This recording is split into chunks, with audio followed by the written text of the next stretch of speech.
নড়াবেন, করবেন না, হ্যাঁ।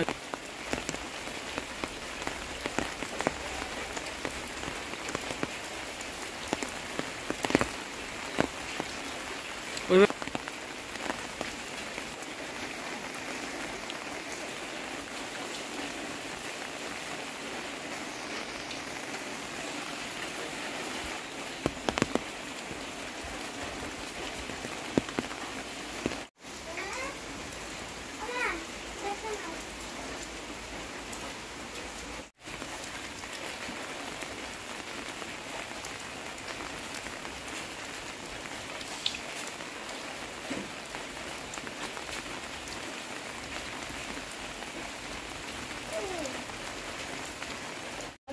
তো আমাকে বিয়ের প্রস্তাব দিয়ে ও আর কি আমার মানে একাধিকভাবে শারীরিক সম্পর্ক করার পর হঠাৎ করে একজন মেয়ে আর কি ওনাকে বিয়ে করবে সেইভাবে আর কি সেই জন্য আমার কাছ থেকে যে আমার সাথে যে শারীরিকভাবে সম্পর্ক করার পর আমার সাথে যে টাকা পয়সা সব কিছু আমাকে নিয়ে দেওয়া খাওয়া দাওয়ার পর সেটা জন্য আমি চাওয়ার জন্য ওর কাছে গিয়েছিলাম।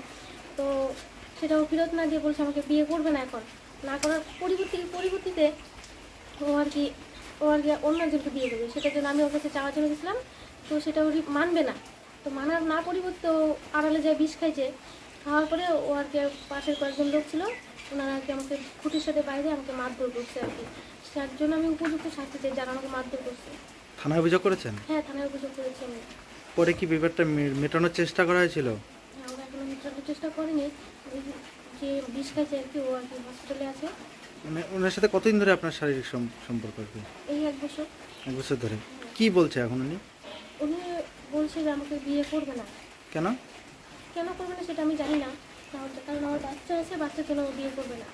আচ্ছা, ও কি নতুন করে মেয়ে দেখছে? হ্যাঁ, নতুন করে মানে ওই মেয়েটারও বিয়ে হয়েছিল, তো সেই মেয়েটার এখন আর কি একটা ছেলে বাচ্চা আছে। ওই মেয়েটাকে ওর বাবা প্রস্তাব নিয়ে গেছিলো মেয়েটাকে বিয়ে করার জন্য, কিন্তু ওই মেয়েটাকে বিয়ে করার জন্য রাজি না। এখন কি বলছে সে? এখনো কিছু বলেনি। এখন তো আমি কালকে আমি গেলাম, হ্যাঁ। যাওয়ার পর আমাকে বলে, দেখো তুমি যদি আমাকে পাইতে চাও, তা আমি যদি আমার কাছে যদি তুমি ভালোবাসাটা না পাও, তা তুমি কীভাবে থাকবা, সেটুকুই বললাম। বলার পরেও আড়ালে যে বিষ খাইছে, আমি সেটা দেখি নাই আগে। তারপর আপনাকে ধরে কি করে? হ্যাঁ, পাড়ার লোক আসছে, আসার পরে বলে আমাকে বিষ দিয়ে যাচ্ছে বাইন্দা, মানে সেইভাবে মারধর করছে। ওর বাবা মা সবাই মিলে মারধর করছে। ওর কাকাকে গিয়েছিল, তারা আমাকে মারধর করছে, আমার মোবাইল টোবাইল যা ছিল সব ভেঙে গেছে।